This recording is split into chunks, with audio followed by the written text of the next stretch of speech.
अंबिका तनया गजानना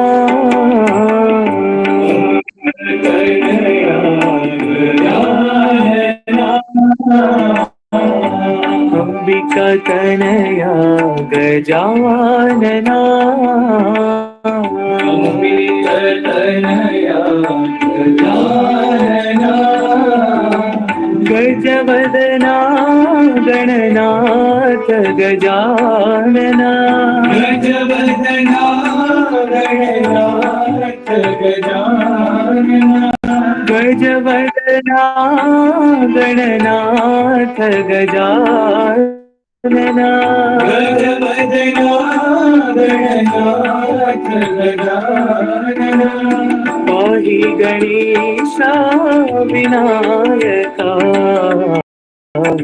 पाहि गणेशा विनायका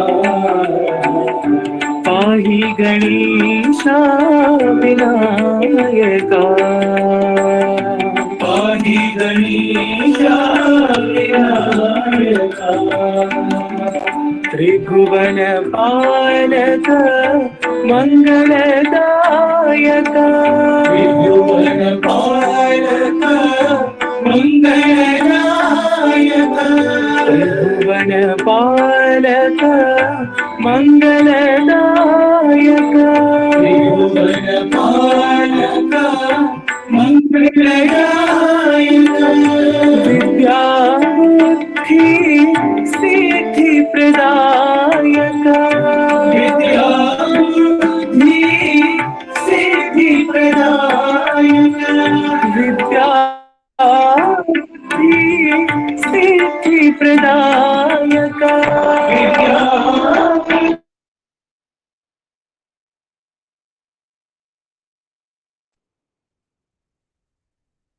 विनायका पाहि गणेशा विनायका पाहि गणेशा विनायका पाहि गणेशा विनायका पाहि गणेशा विनायका पाहि गणेशा विनायका अंबिका तनया गजानना अंबिका तनया गजानना गजवदना गणनाथ गजानना गजवदना गणनाथ गजानना पाहि गणेशा विनायका पाहि गणेशा विनायका त्रिभुवन पालक मंगलदायक त्रिभुवन पालक मंगलदायक विद्या बुद्धि सिद्धि प्रदायक विद्या बुद्धि सिद्धि प्रदायक पाहि गणेशा विनायका पाहि गणेशा विनायका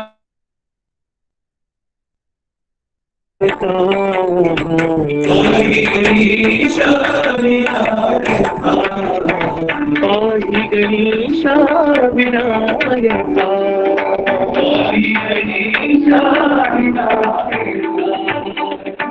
अंबिका तनया गजानना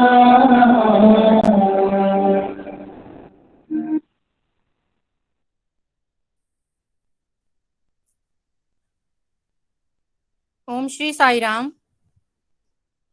भगवान बाबा के पावन चरणों में मेरा कोटि कोटि नमन और आप सबको मेरा प्रेम भरा साई राम। हम सत्यम शिवम सुंदरम भाग 5 के अध्याय 4 एक डीम्ड यूनिवर्सिटी उच्च शिक्षा को आगे बढ़ाने के लिए में बाबा के एक छात्र श्रीनिवास के बारे में पढ़ रहे थे। आइए उसे आगे पढ़ते हैं।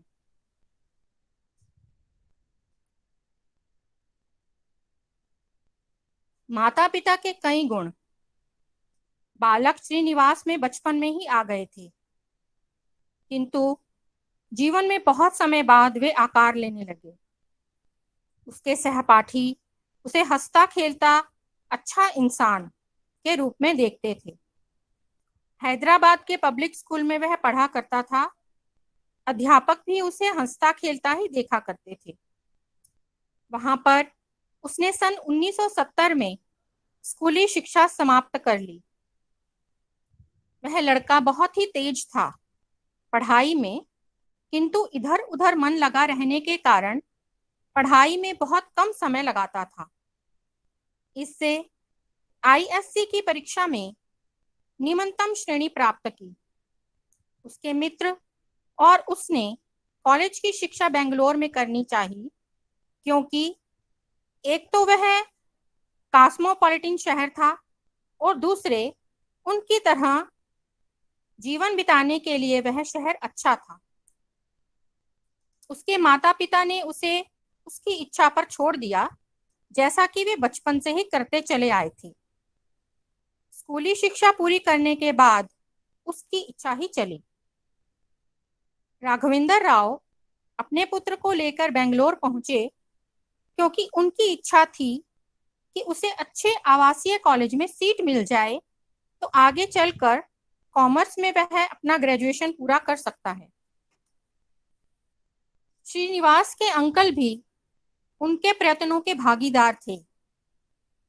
लड़के की कम अंकों की मार्कशीट उसके गुलाबी सपनों में बाधक सिद्ध हुई। कहाँ वह बेंगलोर जैसे शहर में कॉलेज की पढ़ाई करना चाहता था। शहर से वापस जाने से पहले वे कर्नल जोगा राव से मिले, जो दूर के रिश्ते में राघवेंद्र राव के चचेरे भाई लगते थे। जोगा राव वृंदावन में श्री सत्य साई कॉलेज बिल्डिंग के निर्माण कार्य से जुड़े हुए थे। उन्होंने श्रीनिवास को सिर से पैर तक देखा और कहा, व्हाइटफील्ड में एक नया कॉलेज खुला है, आप जाकर उसे देख सकते हैं। मैं वहां के प्रधानाध्यापक से बात करूंगा, लेकिन यह कॉलेज आपके लड़के को शायद सूट न करे। आखिरी वाक्य लड़के के आधुनिक लगने के कारण कहा था, जो कि उसके बालों की स्टाइल, बनाव पहनाव से लग रहा था। जब वे कॉलेज के प्रधानाध्यापक नरेंद्र जी से मिले, जो वृंदावन के कॉलेज के प्रिंसिपल थे, उन्होंने जैसा सोचा था वैसा ही हुआ। लड़के का अंक पत्र प्रधानाध्यापक की भौं में सिकुड़न ले आया। उन्होंने उस कॉलेज में श्रीनिवास के प्रवेश को नहीं रोका, और वे चाहते थे कि वे लोग एक बार लड़के के हॉस्टल में सीट के लिए बाबा से मिलकर उनके आशीर्वाद ले लें, जो कि किसी भी विद्यार्थी के लिए अनिवार्य था। उन्होंने यह भी बताया कि बाबा पुट्टापर्थी में हैं। वे प्रशांति निलयम पहुंचे, जहां उन्हें बताया गया कि बाबा अनंतपुर चले गए हैं। वे इसे छोड़ना नहीं चाहते थे, अतः जब वे अनंतपुर के परिसर में पहुंचे तो शाम के 8 बज रहे थे। तब तक बाबा उस दिन के लिए विश्राम करने चले गए। राघवेंद्र राव का नेपथ्य और बाबा का हैदराबाद में उनके घर आना उनमें साहस जगा गया और स्वयं सेवक से विजिटर के विजिटिंग कार्ड को पहली मंजिल पर ले जाने को कहा। वे पोर्टिको में स्वयं सेवक के लौटने की राह देख रहे थे। उन्होंने देखा कि बाबा सीढ़ियां उतरकर नीचे आ रहे हैं। बाबा लड़के के पिता से बहुत स्नेहपूर्वक मिले, यह कहते हुए कि अरे राघवेंद्र, आप कैसे हैं। राघवेंद्र राव आगे आए और बाबा के चरणों का स्पर्श कर बहुत ही आदर के साथ अपने लड़के के लिए वृंदावन के कॉलेज में प्रवेश और हॉस्टल में जगह प्रदान करने की प्रार्थना की। बाबा ने उनसे पूछा, लड़का कहाँ है। राघवेंद्र राव ने लड़के की ओर इशारा किया, जो दूर पर खड़ा था, अपने हाथ बांधे हुए था। बाबा सीधे श्रीनिवास के पास गए और उसकी आंखों में देखा, फिर हंसते हुए कहा, तुम मेरे लड़के हो। इन शब्दों ने श्रीनिवास के हृदय में जादू कर दिया। हालांकि उसके बारे में वह उस समय नहीं समझ सका। उसे बहुत खुशी हुई। बाबा उसे बाह्य वेशभूषा से साधारण कपड़ों में ले गए, लेकिन उसकी आंखों में आंखें डाल लड़के से संपर्क स्थापित कर लिया। बाबा ने लड़के के पिता से कहा कि लड़का वृंदावन के कॉलेज और हॉस्टल में प्रवेश ले सकता है। उसके बाद बाबा ने शीघ्रता से अपनी दृष्टि को लड़के के अंकल की ओर मोड़ा, जिन्हें बाबा अपने हाथों से सीढ़ियों के कोने में ले गए। वहां लगभग 10 मिनट तक उनसे बात की और लोगों को आश्चर्य हो रहा था कि भला उनके बीच बातचीत का विषय क्या हो सकता है। रमैया 28 वर्ष का युवक था। देखने में शहरी वेशभूषा से लैस था। वह जीवन को आनंद और लापरवाही से बिता देने वाला युवक था। अतः उसके और बाबा के बीच बातचीत का विषय दार्शिक नहीं हो सकता था। अतः उस दिन 10 मिनट की बातचीत के बाद रामैया ने बाबा को नमस्कार कर छुट्टी ली। बाबा ने हर एक को अपनी मुस्कान से आशीर्वाद प्रदान किया, अपने हाथ को ऊपर किया और फिर सीढ़ी चढ़कर चले गए। पिता और बेटे में जिज्ञासा बढ़ी कि रामैया और बाबा में किस विषय पर बातचीत हुई होगी, क्योंकि वह धर्म से संबंधित और आध्यात्मिकता से संबंधित बातों में मन नहीं लगाता था। जब इसके बारे में उससे पूछा तो रामैया ने उत्तर दिया, मैं इस बाबा को नहीं समझ सकता हूं।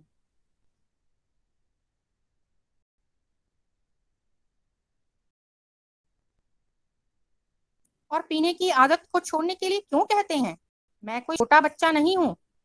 मैं कभी कभार पीता हूं और आनंद मनाता हूं, तो फिर यह कैसे मुझे बर्बाद कर देगा? और अंत में उन्होंने मुझे चेताया कि इसे यदि मैं ना छोड़ूं तो मुझ पर कोई बड़ी आपदा आ पड़ेगी। रामैया बाबा की सलाह से परेशान सा लग रहा था। उस दिन के बाद 1 वर्ष के अंदर ही बाबा की भविष्यवाणी सच्ची साबित हुई। रामैया शराबी बन गया, जिससे शराब उसके लिए घातक सिद्ध हुई। केवल 30 वर्ष की उम्र में उसकी मृत्यु हो गई। वह अपने पीछे युवा पत्नी और झूले में बच्ची को छोड़कर गया। श्रीनिवास के लिए वृंदावन का जीवन हैदराबाद के पब्लिक स्कूल के जीवन से बहुत ही अलग महसूस हुआ। जब वह वहां भर्ती हुआ तब भगवान वहां नहीं थे। वहां पर 100 से कम विद्यार्थी अपने अध्यापकों के साथ रहते थे। उन दिनों कॉलेज और हॉस्टल काफी कम फासले पर थे उस आश्रम में। वहां पब्लिक स्कूल की तुलना में अधिक सुख और सुविधाएं कम थी। कंपाउंड में खड़ा पीपल का पेड़ पास में खड़े हॉस्टल और कॉलेज की बिल्डिंग को देखता सा लगता था। कॉलेज और हॉस्टल की बिल्डिंग में केवल यह अंतर था कि कॉलेज की बिल्डिंग में शेड्स बने हुए थे और वे नए थे, जबकि हॉस्टल पुराना था। श्रीनिवास को मालूम था कि ये अस्थाई ही हैं और भविष्य में अच्छे बिल्डिंग में शिफ्ट हो जाएंगे। लेकिन विचित्र बात यह थी कि उसे यहाँ की नई जीवन शैली को अपनाने में बहुत अधिक कष्ट नहीं हुआ, जो कि बहुत ही मेहनत कश और कठोर था। उसके जीवन की यह विशेषता थी कि जीवन जिस प्रकार उसके सामने आता वह उसे उसी तरह से अपना लेता। हो सकता है कि सांप्रदायिक प्रार्थनाओं ने उसके जीवन को नियमित कर दिया था और उस स्थान की पवित्रता उसके आंतर्य को रास आ गई होगी, जो कि बिना उसकी जानकारी के ही आरामपूर्ण जीवन से अलग उसे कुछ और अलग प्रकार के जीवन को बिताने की इच्छा पैदा हो गई। जो वह पैदा हुआ था तब वह अन्य बच्चों की तरह नहीं रोया था। इस बात से सावधान माता पिता ने उसे रुलाने के लिए कृत्रिम साधन का उपयोग किया, लेकिन एक बार जब उसने रोना आरंभ किया तो रुकने का नाम ही नहीं लेता था। जब उसके पिता ने इस विषय पर एक साधु से सलाह ली, तब साधु ने कहा कि यह योगी हुआ होता जो कि इस संसार में भगवान के साथ एकाकार होकर संबंध बनाकर आया है। लेकिन दुख की बात यह है कि उसे डिस्टर्ब कर दिया गया। इस आध्यात्मिक घर में आने से पहले वह आंतरिक भावों को बाहर निकालने में असफल रहा। भगवान वृंदावन में कुछ महीनों बाद आए और श्रीनिवास ने देखा कि आश्रम का जीवन धीरे धीरे बदल रहा है। उस स्थान की पवित्रता बाबा के गहन क्रियाकलापों एवं उपस्थिति से और अधिक बढ़ गई। पुराने जाने पहचाने चेहरों पर एक नई चमक थी जिसे उसने हर दिन उन कुछ महीनों में अपने चारों ओर देखा था। बाबा ने हर मन को उन विचारों से भर दिया था। वहां के वातावरण में एक अवर्णनीय आनंद भरा हुआ था। यहाँ तक कि पीपल का पेड़ जिसे वह प्रतिदिन देखा करता था, एक प्रकार का नया अर्थ उसकी उपस्थिति से दिख रहा था। जबकि लाल वस्त्रधारी इसके नीचे बैठा प्रदक्षिणा की। विद्यार्थियों के साथ एक दिन श्रीनिवास मंदिर के बाहर प्रतीक्षा कर रहा था। एक प्रकार की अवर्णनीय आशा हृदय में भर गई।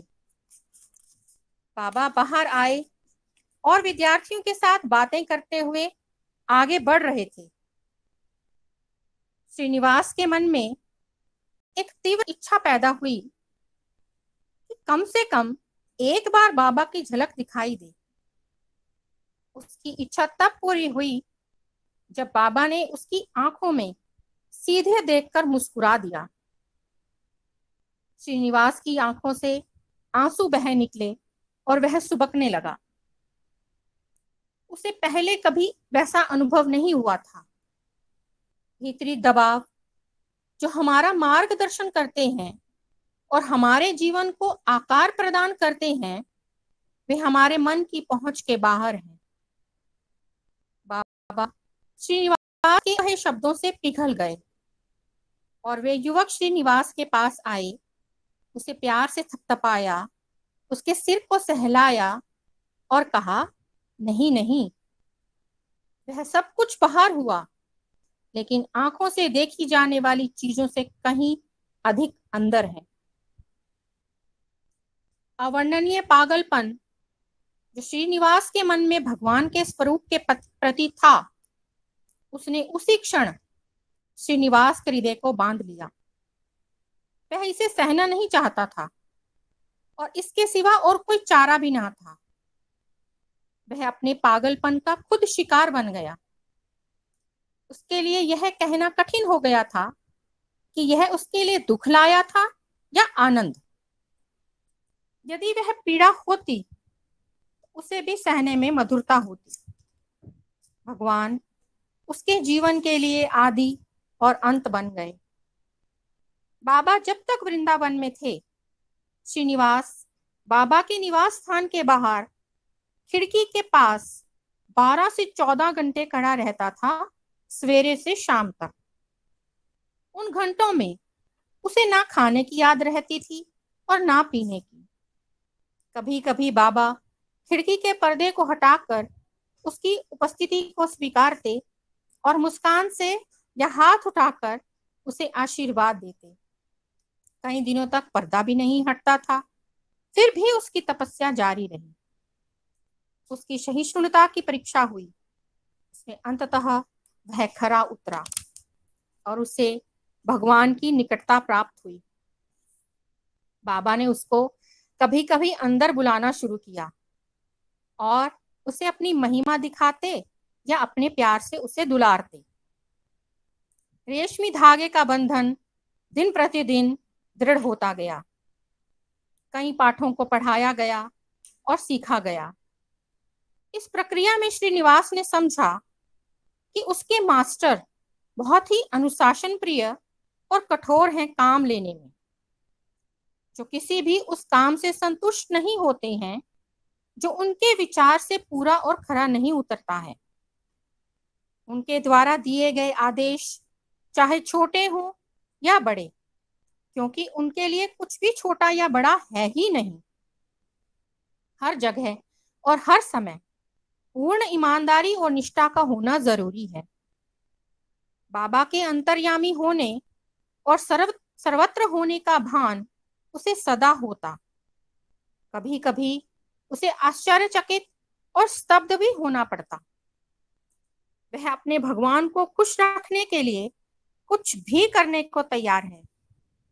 बाबा चाहते थे कि वह हर बात में योग्य बने, यहाँ तक कि शिक्षा के क्षेत्र में भी कुशलता हासिल कर ले। अतः उसे मेहनत कर पढ़ने के अलावा और कोई मार्ग नहीं रह गया था। बेंगलोर यूनिवर्सिटी द्वारा लिए गए फाइनल परीक्षा में उसने बहुत अच्छा काम किया। श्रीनिवास के लिए जीवन बिना किसी बाधा के आगे बढ़ता चला जा रहा था। दूसरे शब्दों में, उसने जैसा सोचा था वैसा ही जीवन व्यतीत हो रहा था। इस अवधि में उसके जीवन में कई क्षण आनंद और आश्चर्य के आए, लेकिन भगवान के प्रति प्रेम रूपी राजमार्ग में दुख रूपी सुरंगें भी होती हैं, जिनको पार करके ही लक्ष्य को प्राप्त किया जा सकता है। वृंदावन में रहते हुए दूसरे वर्ष में श्रीनिवास को भी इसी तरह की एक पीड़ा का अनुभव करना पड़ा। उन्हें मिड टर्म वैकेशन लंबी मिली थी, जो नवरात्रि के बाद खत्म होती थी। भगवान के आशीर्वाद और अनुमति से वह कुछ दिन माँ के साथ बिताने के लिए कुमासी, जो घाना में है, गया। वे वहां के अस्पताल में डायरेक्टर के रूप में काम कर रही थी। जवानी के ओछेपन ने उसके लिए बाबा द्वारा तैयार किए गए राजमार्ग से हटा दिया। यह बचपना था, मूर्खता थी कि उसने सोचा कि कुमासी पुट्टापर्ती से बहुत दूर है, जहां बाबा रहते थे उस समय। लेकिन उसने अपनी मूर्खता को फौरन जान लिया। बाबा की निकटता से दूर कुमासी के वे दिन उसे बहुत लंबे लगे। उसके शरीर के वहां पहुंचने के बहुत पहले उसके हृदय की धड़कन, जो बाबा को देखने की थी, वहां पहुंच गई। श्रीनिवास त्योहार के 2 हफ्ते पहले ही वहां से लौट आया और बाबा ने रिपेयर शॉप में उसके पहले ही रख दिया। बाबा ने उससे बात नहीं की, उसे अकेला बात करने के लिए छोड़ दिया। उसे ऐसा लगा कि भगवान की दृष्टि में उसका अस्तित्व है ही नहीं। अपने प्यार को रोकने की बाबा की शक्ति इसे देने की शक्ति से मेल खा सकता है। जब बाबा अपने भक्त की परीक्षा लेते हैं तो उसे बहुत गंभीरता से लेते हैं। परीक्षा की कठोरता भक्त के हृदय को टूटने के बिंदु तक ले जाती है, पर टूटने नहीं देती है। लेकिन श्रीनिवास का कोमल हृदय टूटता सा लगा। यह उसके लिए बिल्कुल नया और आशा के विपरीत था। उसे लगा मानो मछली को पानी से बाहर तड़पने को फेंक दिया गया हो। वह दिन में अर्थहीन असहनीय वेदना का अनुभव करता था और रात को नींद रहित चुप्पी सहता था। वह इस बात को समझने में अभी बहुत छोटा था कि उसकी आत्मा अंधेरी रात में कहां से गुजर रही है, उज्जवल दिन के होने से पहले। वह अपने आनंद की छाया मात्र बनकर रह गया। वह नवरात्रि का आखिरी दिन था। वह अन्य विद्यार्थियों के साथ मंदिर के पीछे निर्मित हो रहे भवन के निर्माण में काम कर रहा था। जो ही वह कतारबद्ध विद्यार्थियों के साथ रेत से भरी टोकरी को पास करने के लिए खड़ा था, अचानक उसके मन में निराशाजनक दुखदायी बातें विचरण करने लगी। यह स्थान मुझ जैसे लड़के के लिए नहीं है। हो सकता है कि मैं इस स्थान में रहने के काबिल नहीं हूं, तो फिर मैं यहाँ क्या कर रहा हूं? उसने अपने मन में उस स्थान को छोड़ देने का निश्चय किया और फिर कभी लौट कर ना आने का विचार भी किया। वह टूटने के बिंदु पर आ पहुंचा। अंतर्यामी स्वामी ने अब इस नाटक का अंत पवित्र आत्मा को और पवित्र करने के काम का अंत करना चाहा। इस विचार के आने के 2 मिनट में ही श्रीनिवास को लगा कि कोई उसे बुला रहा है। श्रीनिवास, कौन है?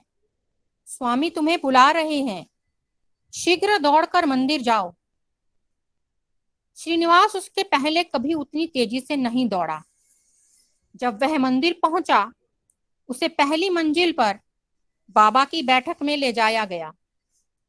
बाबा अपनी आशीर्वाद भरी मुस्कान से उससे प्यार से मिले और उससे इस प्रकार बोलने लगे मानो को छुआ ही नहीं। उन्होंने इन दिनों जो पूर्ण मौन धारण कर लिया था, श्रीनिवास के प्रति उसका बिल्कुल भी भान नहीं होने दिया। भगवान के साथ आनंद के दिन फिर श्रीनिवास के जीवन में लौट आए।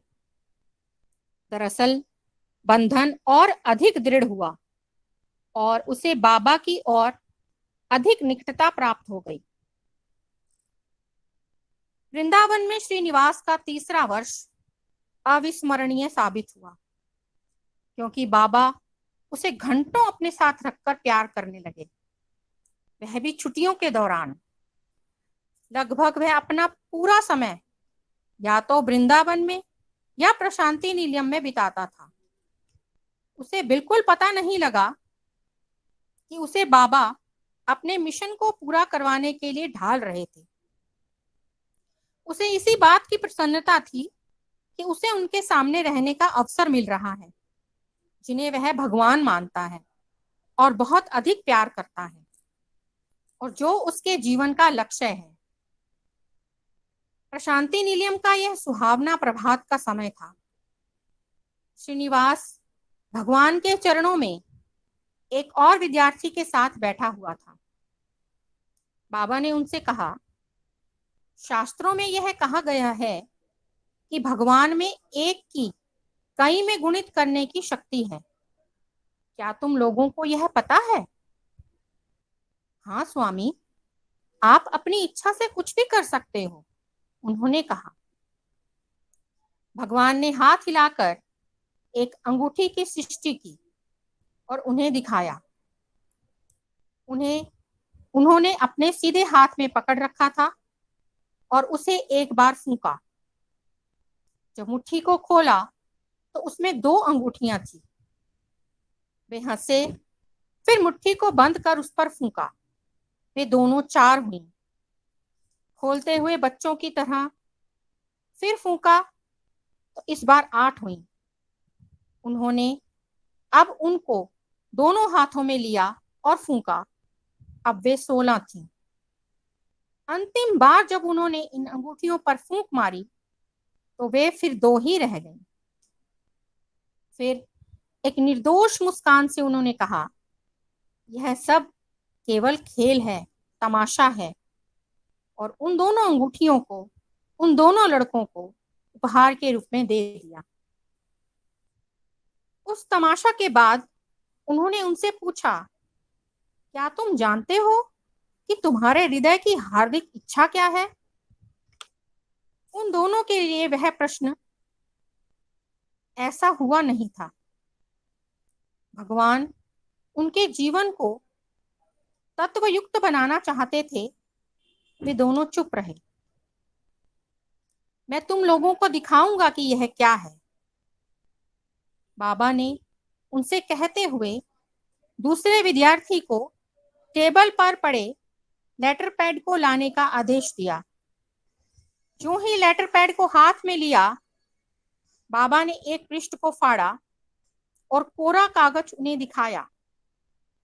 उसे छोटा सा रोल करके पास में रखे चांदी के गिलास में स्थित पानी में डुबो दिया।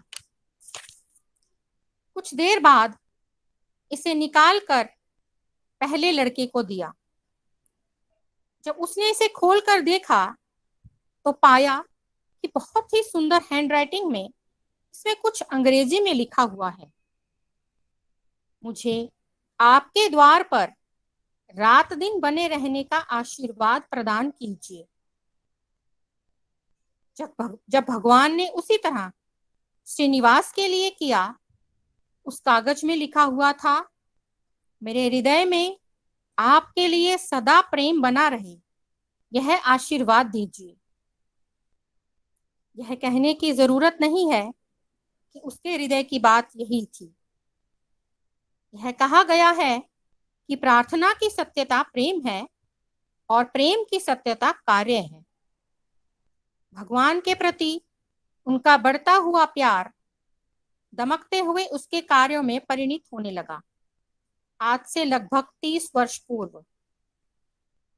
अतः श्री सत्य साई विश्वविद्यालय ने क्या बनाया? भारत की उच्च शिक्षा का शिरोमणि बनाया। यह श्री सत्य साई के प्रति उनके विद्यार्थियों का प्रेम। यदि पाठक और अधिक जानना चाहते हैं तो उसे उनके विद्यार्थियों से पूछना होगा। यह हर एक की एक कहानी है, लिखने पर जो एक उपन्यास बन जाएगा।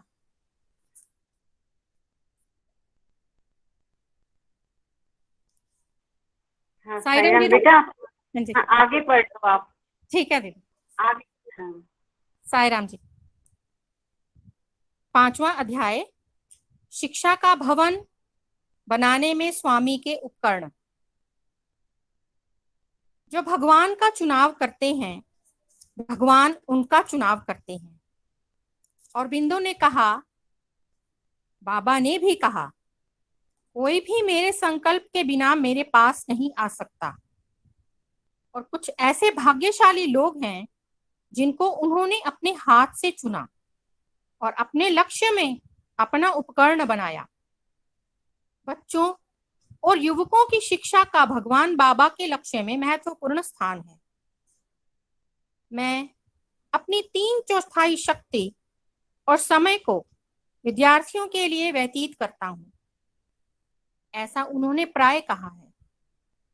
उच्च शिक्षा के उद्देश्य में भगवान के चुने हुए उपकरणों के बारे में इस अध्याय में वर्णन किया गया है। डॉक्टर विनायक कृष्ण गोकाक, जो इस विश्वविद्यालय Shri Sathya Sai Institute of Higher Learning के पहले उप कुलपति थे, शारीरिक रूप से, मानसिक रूप से और आध्यात्मिक रूप से श्रेष्ठ व्यक्तित्व वाले व्यक्ति थे। सन 1969 के अगस्त के महीने में श्री गोकाक के 60वें जन्म दिवस के अवसर पर बोलते हुए भगवान ने उनकी तुलना महान ऋषि वशिष्ठ से की और उनकी विशाल बुद्धि की तुलना महर्षि व्यास से की। मुझे उनके सर्वश्रेष्ठ ज्ञान और बुद्धि की एक बात सन 1989 की शाम को पता चली। भगवान जब उस दिन विश्राम लेने चले गए, मैं उनके साथ बाहर मंदिर के उद्यान में बैठा हुआ था। गोकाक अपने महाकाव्य भारत सिंधु रश्मि की रचना कन्नड़ में कर रहे थे। उस महाकाव्य का विषय वैदिक समय के ऋषियों, मुनियों और राजाओं के जीवन और विचार थे। उनसे बातचीत के दौरान मैंने पूछा, महाकाव्य कब प्रकाशित होगा? वे थोड़ी देर रुके और आकाश की ओर देखकर बोले, नरसिंह, मूर्ति आकाश की ओर देखो। यह गोधूलि का समय था जब मैंने आकाश की ओर देखा, तारे चमक रहे थे। इसके पहले कि मैं उत्तर देता, गोकाक ने पूछा, तुम वहां क्या देख रहे हो? सर, आकाश में तारे चमक रहे हैं। यह केवल तारों का चमकना मात्र नहीं है, अपितु भगवान ईश्वरीय काव्य की रचना आकाश के कैनवस पर कर रहे हैं। क्या तुम उन तारों को प्रातः सूर्य के उदय होने के पश्चात आकाश में देख सकते हो? नहीं सर, भगवान हर शाम को एक महाकाव्य की रचना आकाश में करते हैं और हर सुबह को उसे पहुंच देते हैं। यह ठीक एक बच्चे का स्लेट पर कविता लिखकर पहुंच देने के समान है। क्या उसे उसको प्रकाशित करने की इच्छा होती है? मैं निरीक्षण करने में मगन हो गया था। मेरे पास कोई उत्तर नहीं था उस महान कवि के पूछे गए प्रश्न का। गोकाक ने बात जारी रखी। वह आकाश में अत्यंत अद्भुत काव्य को लिखता है अपने अस्तित्व की प्रसन्नता से। क्या ऐसा नहीं है? हाँ सर। उसे इस बात की चिंता भी नहीं है कि कोई उसकी अलौकिक सृष्टि की सुंदरता को निहार रहा है या नहीं। क्या ऐसा नहीं है? हाँ सर। यह तो हम मानव हैं जो अपनी छोटी सी रचना को भी प्रकाशित करना चाहते हैं। क्या मैं ठीक कह रहा हूं? हाँ सर। क्या तुम जानते हो क्यों? कृपया इसे स्पष्ट रूप से बताइए सर। यह इसलिए कि हमें अस्तित्व का पूर्ण आनंद प्राप्त नहीं हुआ है। उनके विचारों ने पूरी तरह से विनम्र बना दिया और मैं उस पूर्ण आनंद की गरिमा की झलक मात्र देख पाया। संवाद रहितता की चुप्पी में पिघल गया। सन 1982 में भारत सिंधु रश्मि अंततः प्रकाशित हो गया और उसे देश के सर्वोच्च साहित्य पुरस्कार ज्ञानपीठ पुरस्कार से नवाजा गया। श्री डॉक्टर गोकाक को उनके इस महाकाव्य के लिए। अतः इसमें कोई आश्चर्य नहीं है कि भगवान ने अनेक बुद्धिजीवियों के होते हुए ऐसे कवि को ही उनके शिक्षा के प्रति दर्शन को संसार को प्रकट करने के लिए क्यों चुना, और गोकाक ने इसे अच्छी तरह तोल कर किया। उनकी रचनाएं Shri Sathya Sai philosophy of integral education और एजुकेशन इन ह्यूमन वैल्यूज अपनी गहराई और सरलता के लिए असमान है और विश्व शिक्षा के क्षेत्र में नई क्रांति के लिए उन्होंने स्प्रिंग बोर्ड को तैयार किया है। प्रशांति नीलियम के डीम्ड यूनिवर्सिटी के उप कुलपति के रूप में सन 1981 से 1984 तक भगवान के प्रति प्यार के कारण परिश्रम किया। भगवान के प्रत्यक्ष मार्गदर्शन ने उनके प्रयत्न को एक शिक्षाविद के रूप में सर्वश्रेष्ठ यश को प्रदान किया और यूनिवर्सिटी को देश के शिक्षा संबंधी नक्शे पर लाकर रखा।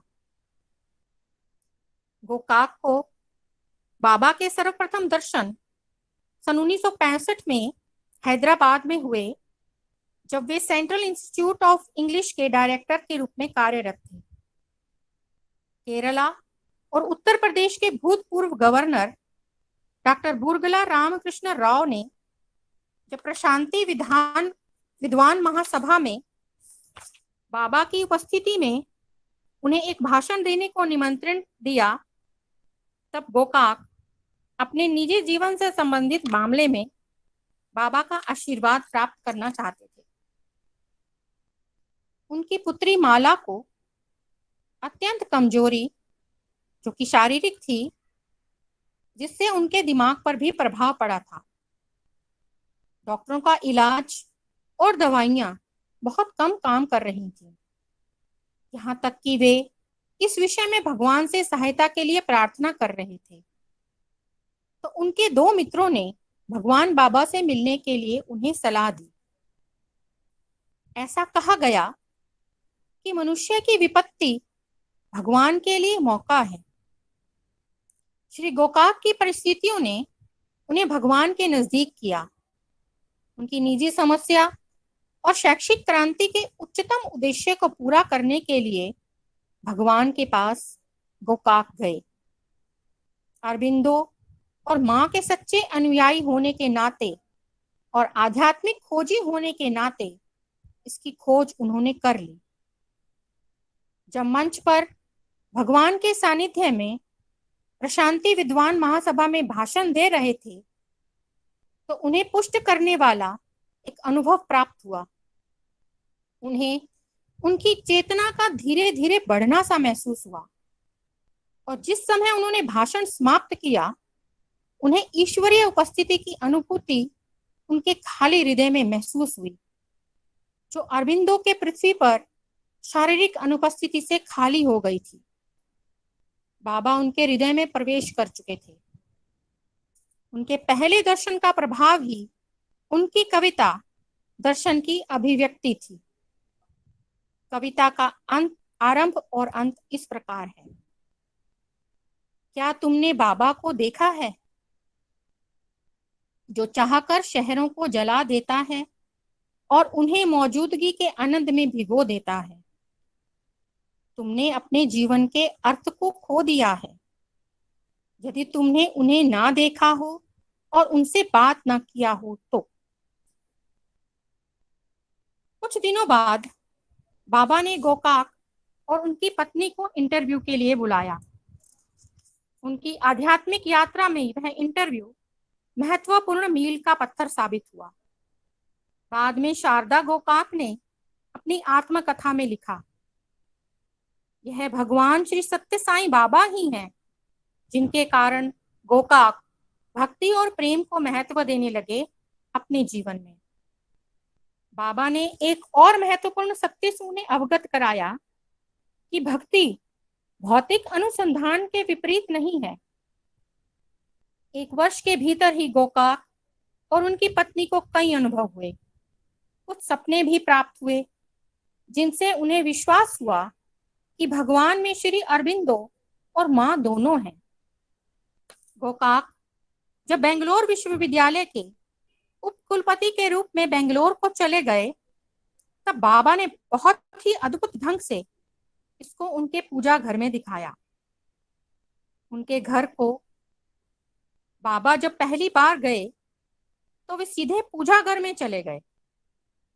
डॉक्टर गोकाक को थोड़ा खराब लगा कि उनके पूजा की वेदी पर केंद्र स्थान पर अरबिंदो का फोटो था और पास में ही बाबा का भी फोटो था, पर वह उतने महत्वपूर्ण स्थान पर नहीं था।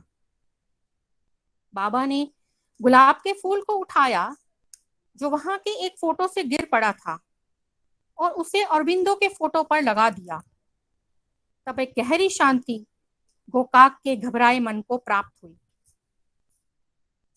शीघ्र ही भगवान उनके परिवार के मुखिया बन गए और बदलाव करने की श्रेष्ठ शक्ति ने श्री गोकाक के परिवार के हर सदस्य को प्रभावित किया। श्री गोकाक के पुत्र श्री अनिल, जो सन 1966 में IAS अधिकारी के रूप में महाराष्ट्र में कार्यरत थे, वे भगवान में विश्वास न करने वाले रैशनलिस्ट थे। सन 1966 में जब अनिल अपने माता पिता से मिलने आए तो अपनी बहन माला की स्थिति में अप्रत्याशित सुधार देखकर बहुत आश्चर्य हुआ। उनके माता पिता ने इसका श्रेय बाबा को प्रदान किया। बाबा से उनका यह पहला परिचय था और इस बात पर उन्हें सोचने को बाध्य किया कि बाबा में कुछ अधिभौतिक शक्ति अवश्य है। कुछ महीनों बाद जब वह चल बसी तो उनके माता पिता ने सोचा कि बाबा ने उसकी तकलीफों का अंत करने के लिए उसे इस संसार से उठा लिया है। अनिल के मन में बाबा के संबंध में नई खोज और तर्क उठने से बाबा के बारे में सोचने के ढंग में एक नई रीति पैदा हुई। और भगवान के अस्तित्व के बारे में नए ढंग से सोचना आरंभ किया। श्री गोकाक ने, हालांकि उनके मन में बाबा के प्रति अपरिमित विश्वास था, बाबा के बारे में सोचने की एक नई श्रृंखला का आरंभ हुआ। साईराम दीदी। साईराम। भगवान बाबा के पावन चरणों में कोटि कोटि प्रणाम एवं आप सबके हृदयवासी श्री भगवान के चरणों में हमारा नित्य निरंतर नमन। आज का दिव्य पाठ भगवान ने कैसे एजुकेशनल इंस्टीट्यूशंस की प्रतिष्ठा की, ये तो हमने पढ़ा, लेकिन इन इंस्टीट्यूशंस में पढ़ने वाले बच्चे कौन कौन से चुने, कैसे चुने और किस तरह से उन बच्चों के लिए, उन बच्चों के परवरिश के लिए, उन बच्चों को संस्कारित करने के लिए, सुशिक्षित करने के लिए कैसे कैसे टीचर्स को भी भगवान ने चुना। मैं कई बार सोचती थी कि स्वामी के जो बच्चे हैं, ठीक है, एक जीवात्मा जन्म लेती है किसी परिवार में, साधारण सा या असाधारण सा दिखने वाला परिवार होता है, उस परिवार की अपनी सीमाएं होती हैं, उस परिवार का अपना दायरा होता है, रिश्तेदार संबंधियों का, सोच का, हर तरह से आर्थिक परिवेश होता है, सामाजिक, सब तरह से समझ में आता था। लेकिन जिन बच्चों को जिन परिवारों से चुना भगवान ने, वो भी मुझे समझ में आता था कि वो कोई असाधारण बच्चे और वे असाधारण पेरेंट्स हैं जिनके बच्चों को भगवान ने चुना है, किसी विशेष उद्देश्य के लिए चुना है।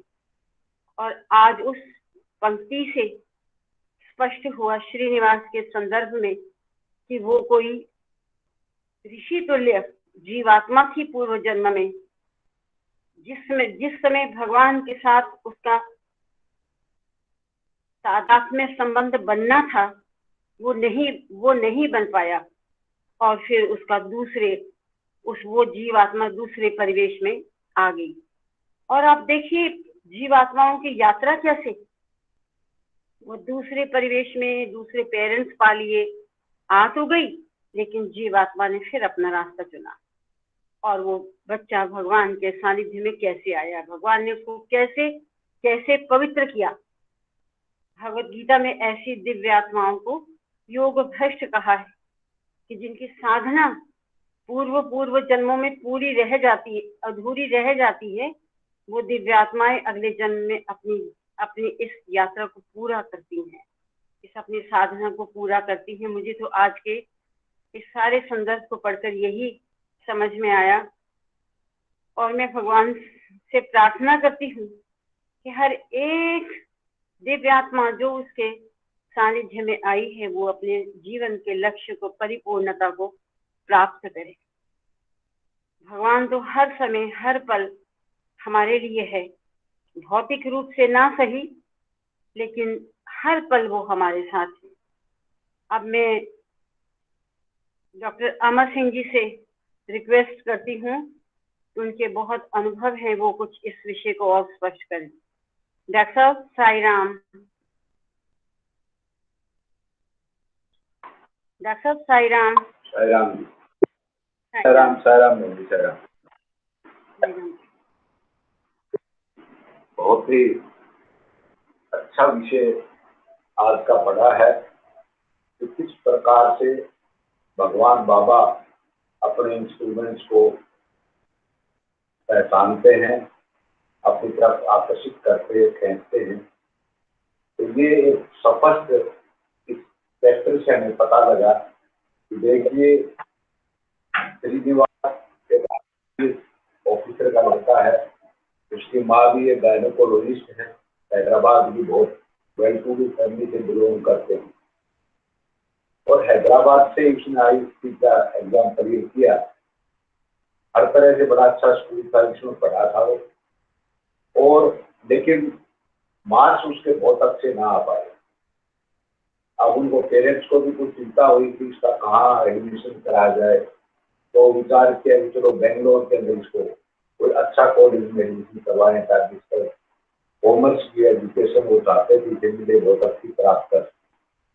और वो उसको लेकर के, और उनका चाचा जो वहाँ रहता था बेंगलोर में, रमनिया जो बताया है, उसके साथ कई कॉलेजों में ट्राई किया, लेकिन उनके मार्क्स इतने अप टू डेट नहीं थे अपने कि उनका एडमिशन हो सके। हर जगह से उनको जवाब मिलता गया। आखिरी के अंदर इन्होंने जो उनके पिताजी थे, उनके कजन कर्नल जोगा राव वो थे बेंगलोर के अंदर, उन्होंने सोचा उनसे भी मिल लेते हैं, कुछ सलाह दे देंगे। और जब जोगा राव के पास पहुंचे थे, उन दिनों जो कॉलेज था बेंगलोर के अंदर भगवान बाबा का, उसका कंस्ट्रक्शन काम की सारी देखरेख वही कर रहे थे जोगा राव। वो उन्होंने उनको बताया कि इस तरह कोई अच्छा कॉलेज बताएं आप।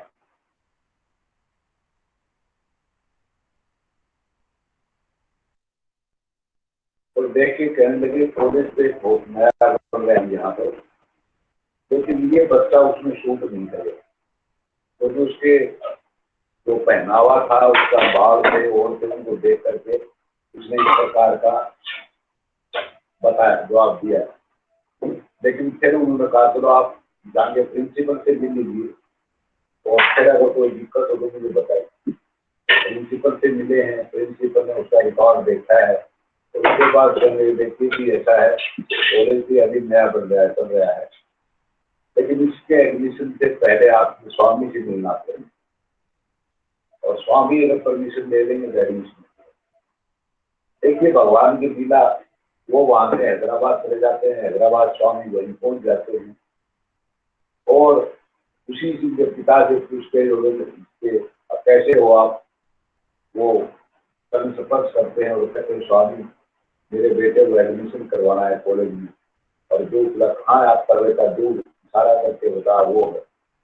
और उसने बुलाया उसको, मैं भगवान बाबा ने कहा, और उन्होंने कहा यू आर माई यू। इस तरह भगवान बाबा ने उसी तरह बना लिया, उसकी आंखों में नजर देख के, और बड़ा गहराई से देखकर स्वामी ने कहा तुम तो मेरे बच्चे। और उन्होंने कहा ठीक है, प्रिंसिपल से मिले, वहां भी नहीं हो गया।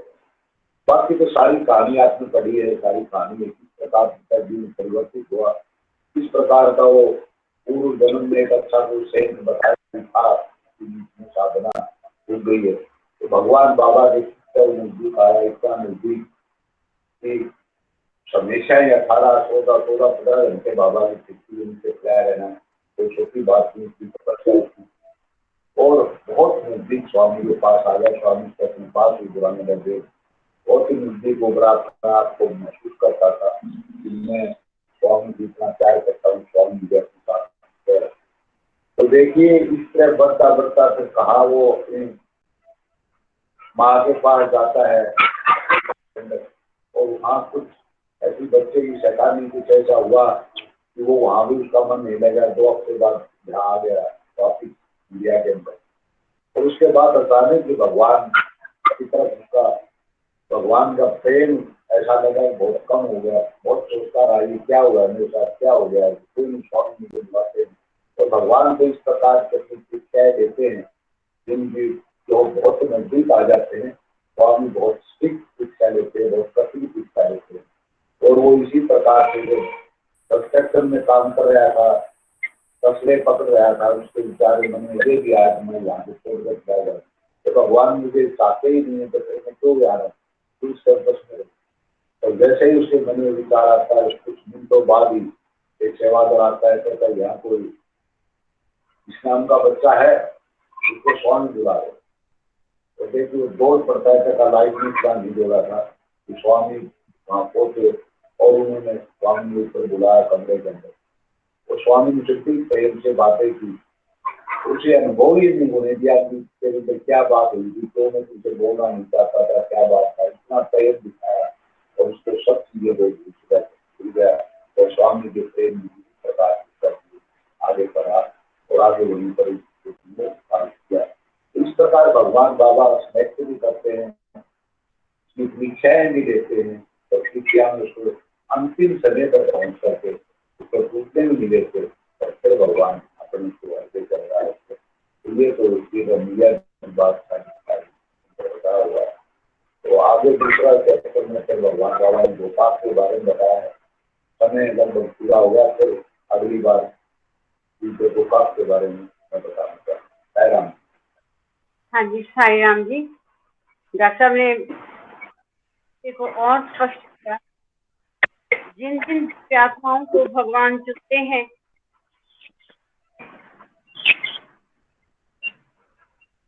जैसे उनके माध्यम से उद्देश्य पूर्ण होता है, और भगवान ने क्यों चुना उनको, ये भी उद्देश्य पूर्ण होता हुआ दिखाई देता है। हमारे मध्य में मिसेस दुबे हैं।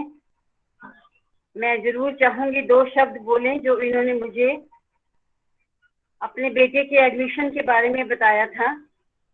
जब केवल लिस्ट स्वामी के आगे रखी गई ऊटी स्कूल की, जो स्कूल अभी बना था, स्कूल का नाम नंदन वन है ना, और जब स्वामी के आगे लिस्ट रखी गई तो लंबी लिस्ट थी बच्चों की, भगवान ने कैसे टिक किया।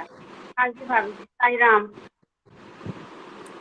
राम। साई राम। आप सबको स्वामी के चरणों में मेरा शतकोटि प्रणाम, और आप सबको मेरा बार बार विनम्र साई राम। ऐसा हुआ जब भगवंत जी ने डिक्लेयर किया, 1978 की बात है, दशहरा के समय में भगवंतम जी ने डिक्लेयर किया कि व्हाइट फील्ड में ही स्वामी ऊटी में एक स्कूल खोलना चाहते हैं, और मिसेस वर्मा उनके प्रिंसिपल होंगे, और जो लोग चाहते हैं अपने बच्चों को एडमिशन करने के लिए वो इनको मिसेस वर्मा को मिले, और वो जो चाहिए उनको एप्लीकेशन दें। तो हम आपस में विचार किए कि प्रतीश को हम ऊटी भेज सकते हैं क्या। तो सोचे कि बहुत अहोभाग्य हमारा होगा अगर स्वामी के स्कूल में जाएं और पढ़ें, अच्छा होगा। तो हम मिसेस वर्मा से मिले और उनको एक एप्लीकेशन दिए। मिसेस वर्मा एप्लीकेशन लेके बड़े खुशी से चले गए। शाम को जब 4 बजे मैं आई फिर दर्शन में बैठने के लिए, और भगवान आएंगे दर्शन देंगे, तो मुझे एक सेवादल दौड़ते हुए आके बोली कि आप मिसेस दुबे हैं, क्योंकि सुबह वो मुझे देखी थी मिसेस वर्मा से बात करते हुए। मैंने कहा हाँ क्या है ना, मिसेस वर्मा आपको दोबारा बुला रहे हैं। फिर मैं गई एक जगह, मिसेस वर्मा थे, हाँ मिली। बोले बेटा आपने जो एप्लीकेशन दिया था मैं लेके गई थी, और स्वामी ने मुझे कहा ये क्या कागज़ पकड़े हुए हो। तो मैं स्वामी से बोली स्वामी एक बच्चे का एडमिशन का है, उसके पेरेंट्स ने लिख के दिए हुए हैं। तो स्वामी उसको पकड़े और चल दिए। अब मेरे पास तो कुछ है नहीं है, जब लिस्ट बनेगा मैं कैसे क्या करूँ। तो मैं दोबारा लिख के मुझे ये दर्शन के बाद दे देना, इस जगह पर जाके दे देना। मैं फिर दे के आ गई। दूसरे दिन अब फिर मुझे 10:30 बजे एक सेवादल आके बोली मिसेस वर्मा आपको फिर बुला रहे हैं। अब मैं बड़ी घबरा गई कि बार बार मिसेस वर्मा क्यों बुला रही, क्या बात है। तो मैं कुछ गड़बड़ लिख दिया हूँ क्या। तो फिर मैं गई, तो इस बार वो मेरे ऐसे कंधे पे ऐसे जैसे माँ बेटी को बड़ा प्यार से बोलती है, घबराई हुई, वो देखे मेरे चेहरे पे बहुत घबराया हुआ है। तो उन्होंने बोले अरे ऐसे कुछ नहीं है, ये स्वामी का मुझे कुछ समझ में नहीं आ रहे हैं, और कल तुमने जो दोबारा दिया स्वामी उसको बोले तुम बार बार एक कागज़ पकड़ के क्या बैठते हो। तो तुम्हारा माने बेटे के साथ और 3-4 बच्चों का भी था, स्वामी सब लेके चल दिए। अब मैं क्या करूं, मैं सबको बुला के फिर मांग रही हूँ। फिर मैंने तीसरी बार लिख के उनको दी, और बहुत प्रार्थना की कि स्वामी मुझे तो कुछ समझ में नहीं आ रहा है, आप करना क्या चाहते हैं, आप मैं तीसरी बार इनको दे रही हूँ। तो मिसेस वर्मा जब गए 11 बजे सब दर्शन खत्म होता है, फिर उन लोगों का मीटिंग होता है स्वामी के साथ। तो मिसेस वर्मा मुझे जो बाद में बताया कि पहले ही बोल दिए स्वामी मैं 2 बार आपको दे चुका हूँ, पहले बार तो उसका अकेले दिया था, और दूसरी बार कल रात को मैंने 4-5 के साथ दिया हूँ, आज ये मेरे पास ही है, मैं तीसरी बार उसकी मम्मी से लेके आया हूँ, अब मैं ये आपको नहीं दूंगी। तो स्वामी बोले अच्छा दिखाओ, तो दिखा दिए। तो स्वामी बोले ओके। इसके बाद इस कहानी यहीं पर ख़त्म हुआ और हम लोग सब चले गए। तब मेरे डॉक्टर दुबे तब सेंट्रल राइस रिसर्च इंस्टीट्यूट में साइंटिस्ट S3 थे, तो हम वहाँ चले गए। हम वहीं रहते थे, वहाँ चले गए। अब कुछ आया ही नहीं। ये अक्टूबर एंड नवंबर की बात है और इसके बाद कोई इन्फॉर्मेशन नहीं आया। तो हमको लगा कि शायद ये एडमिशन नहीं हुआ, अब तो बेटे को तो एडमिशन कराना ही होगा, क्या करें। तो हमने स्टुअर्ट स्कूल में गए, कटक स्टुअर्ट स्कूल में गए।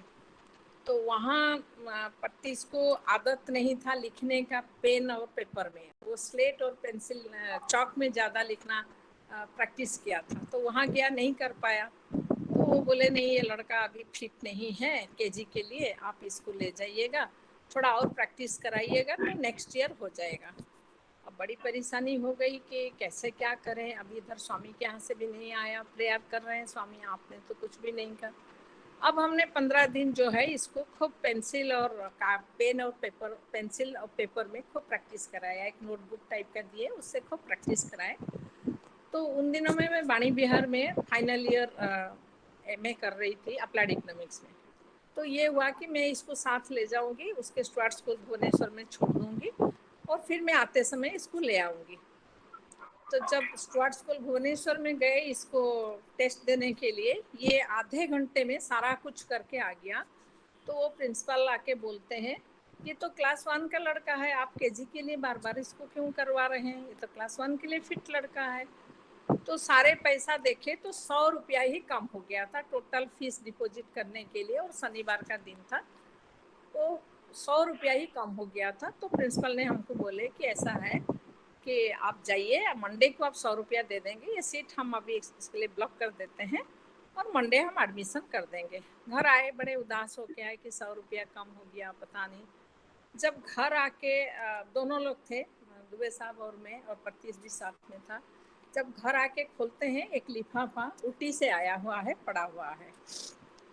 तो जैसे खोले दरवाजा तो पड़ा हुआ था, उठाए देखे उत्का मंड लिखा हुआ है। फिर गए स्वामी को चरण में रखे कि भाई ऊटी से क्या लेटर आया है। तो देखे कि इसका एडमिशन हो गया है, हमको 16 फरवरी को जाके ऊटी में पहुंच जाना है और क्या क्या लिस्ट आया है, क्या क्या सामान लेना है, क्या करना है, क्या कैसे करना है। तो अब बाद में हमको समझ तो उस टाइम नहीं पाए, खुशी तो बहुत हुआ कि स्वामी ने 100 रुपया कैसे बचाया। 100 रुपया के नाते एडमिशन रुक गया, नहीं तो उन दिनों में शायद 15,000 देना पड़ता है और वो पैसा फिर रिफंड नहीं होता है। तो स्वामी को सब पता था कि हमको ऊटी जाना है और सब करना है, सामान भी लेना है, और वो एडमिशन और ऊटी पहुंचने में पूरा 1 महीने का समय मिला है सब अरेंज करने के लिए। तो बाद में यही जब गए मिसेस वर्मा से मिले, 16 तारीख को पहुंच गए थे ऊटी में और सब कुछ हुआ, मिसेस वर्मा से मिले। तो मिसेस वर्मा बोले तुमको एक चीज़ पता चला? मैंने कहा नहीं। बोले कि जो 2 बार स्वामी ने लिया वो इसको टेस्ट कर रहे थे। तुमने पहले कटक स्टुअर्ट स्कूल गए, वहाँ उसका एडमिशन नहीं हुआ, फिर सेकेंड में गए तो उन्होंने कहा केजी में नहीं होगा, ये क्लास 1 का लड़का है, और कितना पैसा कम हुआ? 100 रुपया ही कम हुआ। तो ये स्वामी टेस्ट ले रहे थे, इसीलिए वो 2 बार जो ले गए थे एप्लीकेशन, इसीलिए ले गए थे कि उनका टेस्ट चल रहा था। तो बस स्वामी की इच्छा समझ के, और उस टाइम तो खुशी का कुछ समझ में नहीं आ रहा था, खुशी से फूले नहीं समा रहे थे कि प्रभु ने इतने बड़े आशीर्वाद दिए कि बच्चे को पूरा संस्कार के साथ, मतलब 4.5 साल का लड़का, 4 साल 7 महीने का लड़का है, लेकिन अब उसका पूरा स्वामी के निगरानी में सब कुछ होगा। ये जो खुशी था वो खुशी के आगे बाकी कुछ दिख नहीं रहा था। तो यही चीज़ मैं शायद दीदी को कभी बताई होंगी कि स्वामी ने कैसे उसके एडमिशन किए थे। ये था उस एडमिशन की कहानी।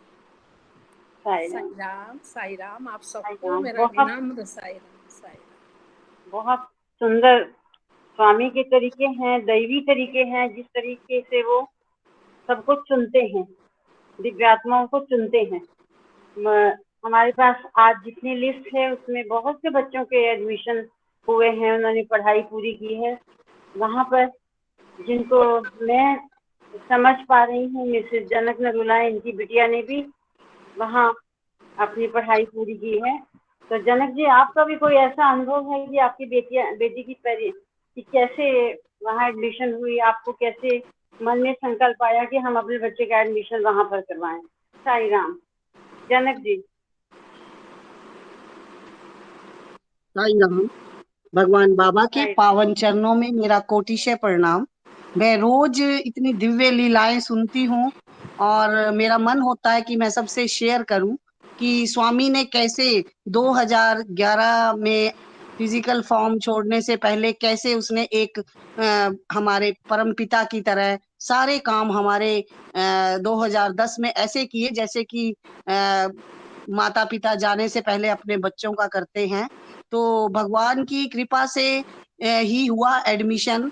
और मैं तो ये मानती हूँ कि हर एक के अपने पुण्य कर्म होते हैं जो स्वामी के साक्षात स्वामी के भगवान के इंस्टीट्यूट में पढ़ते हैं और कैसे भगवान ने हमारा वो किया। जैसे ही उसका एडमिशन हुआ तो मैंने सोचा कि भाई इसको जब हम छोड़ने गए उसको, तो मेरी बड़ी बेटी बैंगलोर में तब वो जॉब कर रही थी। तो इसको जब छोड़ा हमने तो उस दिन क्या हुआ, हमारे दिमाग से उतर गया, ये सबके वैसे सबके लिए ही है ये, कि हम लोग मेरे हस्बैंड कुछ वीट प्रोक्योरमेंट में थे, उनकी ऐसी हैवी ड्यूटी थी तो वो नहीं जा पाए हमारे साथ, तो हम तीनों ही थे। तो जैसे ही हमने पुट्टापर्थी जाने के लिए गाड़ी की, तो हम लोग उस दिन मंडे था और 8 बजे हम लोग चल पड़े। हमने 8 बजे का टाइम दिया और दिमाग से उतर गया कि राहु काल है। तो ये भगवान की जो मैं बात कर रही हूँ कि जो भगवान बात कहते हैं उसको हमें मानना चाहिए। हम चल पड़े और गाड़ी बड़ी थी तो मेरी बेटी कहने लगी मैं तो फ्रंट सीट पे बैठूंगी, वो बच्चों को जैसे होता है। तो वो जैसे ही बैठी तो हम लोग थोड़े ही किलोमीटर गए तो बहुत जबरदस्त एक्सीडेंट हुआ हमारा, और सामने से एक गाड़ी आई, सारा शीशा उस बेटी के ऊपर लगा, हम बिल्कुल दोनों पीछे सेफ थे। ऐसे ही जैसे ही अभी हम संभल भी नहीं पाए कि ये क्या हुआ, इतने में से एक पीछे से तेजी से एक गाड़ी आई और उसमें से एक लेडी निकली, क्योंकि वो पेरेंट्स जा रहे थे सब लोग अपने बच्चों को छोड़ने। उसने बिना कोई क्वेश्चन किए, बिना रुके, उसने विभूति निकाली और फटाफट जाकर के सीधी उस बच्चे को पूरी की पूरी उसने वो कर दी, पूरा लगा दिया उसको, और उसकी सूजन वूजन जो भी थी वो खत्म हो गई। तो अब कॉलेज तो जाना बहुत जरूरी था, तो वो हमें अपनी गाड़ी में लेके चले गए, क्योंकि वो तो गाड़ी जा नहीं सकती थी। तो हम लोग जब पहुंचे वहां पर, तो वहां पर भी हमें भगवान ने कोई ऐसा साथ दे दिया, उसको तो हॉस्पिटल में स्कूल कॉलेज वालों ने कर दिया। और हम लोग वापिस आना था तो फोन किया मैंने उसको, ड्राइवर के जो जिसकी गाड़ी थी, वो कहने लगा जी मैं और भेजता हूँ। इतने में किसी ने और भगवान ने ही ऑफर करवाई कि नहीं हम छोड़ देंगे आपको कॉलेज में, आपको पुट्टापर्थी छोड़ देंगे। तो हम जैसे ही उनकी गाड़ी में आए वापिस, तो हम बहुत परेशान थे भी, आज हम राहु काल में चले। फिर मैंने उस टैक्सी वाले को, जब मैं पेमेंट देने गई तो वो कहने लगा जी मैं नहीं लेता। मैंने कहा नहीं, ये तो हमारा बड़ा भारी दुष्कर्म हो जाएगा कि अगर हम आपकी पेमेंट नहीं करेंगे। तो कहता मैं भी सोच रहा था कि आप राहु काल में क्यों चले। तो भगवान ने एक छोटा सा सबक सिखाया, पता नहीं कौन सी विपत्ति आनी थी। तो भगवान तो पल पल में साथ है। तो फिर क्या हुआ कि हम सुबह के थके हुए थे, तो हम लोग, मैंने बेटियों का, चलो बस स्टैंड के पास एक, वो जो गाड़ी जिसने हमें छोड़ा उनका कमरा था अंदर ही, वो बॉम्बे के लोग थे। तो उन्होंने कहा कि हम अंदर जा रहे हैं और अभी दर्शनों में टाइम है, तो हमने कहा चलो हम बाहर कुछ खा पी लेते हैं। तो हम बस स्टैंड के सामने ही एक कॉर्नर है, वहां खाने लग गए। इतने में, अभी हमने शुरू भी नहीं किया था, इतने में शोर हो गया कि स्वामी आ गए।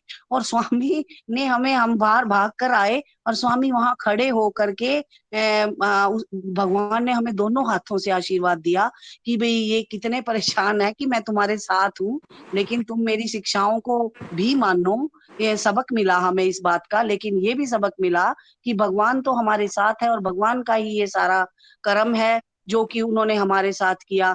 जैसे ही हम आगे आए, मैं तो ऐसे चमत्कार मतलब हैं भगवान के मेरे ऊपर तो, कि हम उसके बिना तो जीरो ही हैं। और जैसे ही हम बेंगलोर से, फ्लाइट थी हमारी, हम बेंगलोर आए, हमें वही खबर मिली कि भी मेरे हस्बैंड का डीजीएम प्रमोट हो गए हैं वो, और मेरी बेटी की शादी भी उसी टाइम। मतलब सब कुछ एकदम से भगवान ऐसे करके गए हमारे लिए कि जैसे सही माता पिता वो है और हमारा सारा काम वो कर रहे हैं। और बेटी भी वहाँ उनके सानिध्य में पड़ी। और हमारा भी कोई पुण्य कर्म होगा कि जो बच्चा है वो आज हमारी टॉर्च लाइट है कि जब हम कभी मुश्किल में होते हैं, परेशान होते हैं, तो वो भगवान की टीचिंग्स का ही हमें देती है और हम लोग चल पड़ते हैं। तो ये भगवान की कृपा ही है कि जो भगवान के स्टूडेंट वहां पढ़ते हैं और वो भगवान के सानिध्य में पढ़े हैं। इससे बड़ा कोई चमत्कार मैं तो नहीं मानती जीवन में, कि जो बच्चे ये सारे ही ब्लेस्ड हैं, ब्लेस्ड सोल्स हैं। अभी मैं मिसेस दुबे का सुन रही थी, मुझे कल काफी, मैं भी सो नहीं पाई कि आप इतने दुखी क्यों हो। भगवान हमारे साथ हर क्षण है। भगवान ने जो करना है तो उन्होंने वही करना है जो हमारे लिए अच्छा है। हम दुखी ना हो। भगवान कहते हैं कि दुखी मत हो, मैं तो तुम्हारे साथ हूँ। वो बांटने के लिए सच्चा माता पिता हमारे साथ है, तो फिर हम दुखी क्यों हो। हमारे पिछले कर्म जो है उनका हिसाब किताब हो रहा है। और लेकिन उसके साथ जब हम कोई भी दुख भोगते हैं, मान लो इस संसार में, तो उसके साथ साथ अगर हमारे माता पिता या हमारे गुरुजन साथ होते हैं ना, तो वो क्या होता है कि हमें वो कष्ट नहीं लगता। इसी तरह जब भगवान हमारे साथ है, तो जो हमारे पिछले जन्मों के कर्म है वो हम जो भोगवा रहे हैं भगवान, तो उनके साथ है, तो फिर हमें कष्ट कम महसूस होना नहीं चाहिए। हमें हमेशा आनंद में रहना चाहिए। कहना आसान होता है लेकिन करना मुश्किल होता है। फिर भी जब भगवान हमारे साथ है, कष्ट सबको आते हैं। और उन कष्टों में हम कैसे पार पाते हैं, कैसे हम अपने आप को बनाए रखते हैं, उनकी स्वीट मेमोरीज को याद करते हुए हम ये जीवन जो बचा है उसको हम अपना गुजारे। भगवान की स्वीट मेमोरीज को बैठ बैठ करके हम मुस्कुराए कि भगवान ने हमारे साथ ऐसे किया, भगवान का ये चमत्कार था, भगवान का ये चमत्कार था, भगवान ने ये ब्लेसिंग दी। तो ये सारा कुछ करते करते हम सोचेंगे तो हम हमेशा ब्लिस में रहेंगे, आनंद में रहेंगे। और ये जो शोक की लहर हमारे अंदर उठती है तो वो शांत रहेगी, क्योंकि इस संसार को पार करना और वो भगवान के साथ पार करना तो आनंदमय ही होना चाहिए। ओम श्री साई राम। समय हो गया, मैंने भी थोड़ा ज्यादा ले लिया। ओके, साई साई राम जी, साई राम जी, साई राम। हमारे बीच में मैं सोच रही हूँ किरण वर्मा, आप तो आज तक खुदापति से ही ज्वाइन कर रहे हैं, और गिरिजा गुप्ता, इनके बच्चे भी वहीं पढ़े हैं, तो कल हम इनके अनुभव जरूर सुनेंगे। साई राम। साई राम। सुखिनो भवन्तु समस्त लोकाः, सुखिनो भवन्तु समस्त लोकाः, सुखिनो भवन्तु। ओम शांति शांति शांति। जय बोलो भगवान श्री सत्य साई बाबा जी की जय साई राम। सबको आप सबको सादर सप्रेम साई राम।